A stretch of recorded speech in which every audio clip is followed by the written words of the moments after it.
कुतुब अब्दाल, एक रहस्यमयी वली की कहानी। रात का तीसरा पहर था।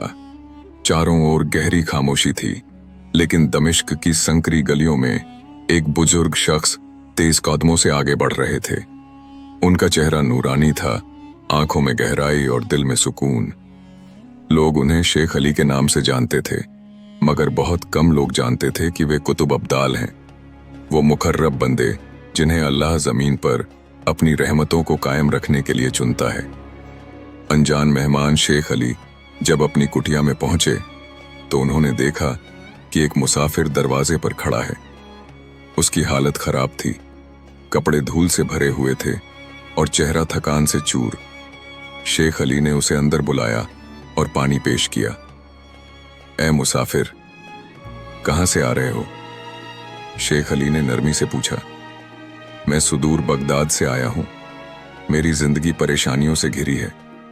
सुना है कि दमिश्क में एक अल्लाह के वली रहते हैं जो परेशानियों का हल निकाल सकते हैं।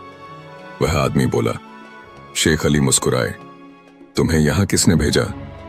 एक अजनबी ने मुझसे कहा कि दमिश्क जाओ, वहां कुतुब अब्दाल तुम्हारी मदद करेंगे। गायब से मदद शेख अली समझ गए कि यह अल्लाह की मर्जी से हुआ है। उन्होंने मुसाफिर को अपने पास बिठाया और दुआ करने लगे। कुछ ही क्षणों में मुसाफिर की आंखें भारी होने लगीं और वह नींद में चला गया। सुबह जब वह उठा तो उसकी सारी थकान गायब हो चुकी थी। उसकी परेशानियां हल हो चुकी थीं और दिल को ऐसा सुकून महसूस हो रहा था जैसा पहले कभी नहीं हुआ था। उसने हैरानी से शेख अली की तरफ देखा। शेख जी, यह कैसे हुआ?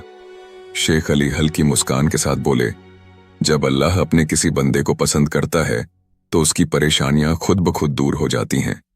अब तुम अपने घर लौट जाओ और नेक रास्ते पर चलो। गायब होते वली मुसाफिर शुक्रिया अदा करके वापस चला गया।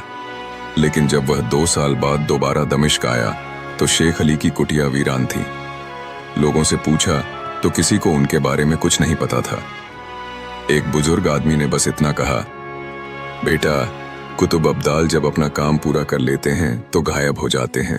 उनका नाम, उनकी मौजूदगी बस उन्हीं के लिए होती है जिन्हें अल्लाह हिदायत देना चाहता है। मुसाफिर को समझ आ गया कि उसने एक असली वली से मुलाकात की थी जिनकी दुआओं ने उसकी जिंदगी बदल दी थी। अल्लाह के ऐसे नेक बंदे दुनिया में रहते हैं, मगर दुनिया उन्हें पहचान नहीं पाती।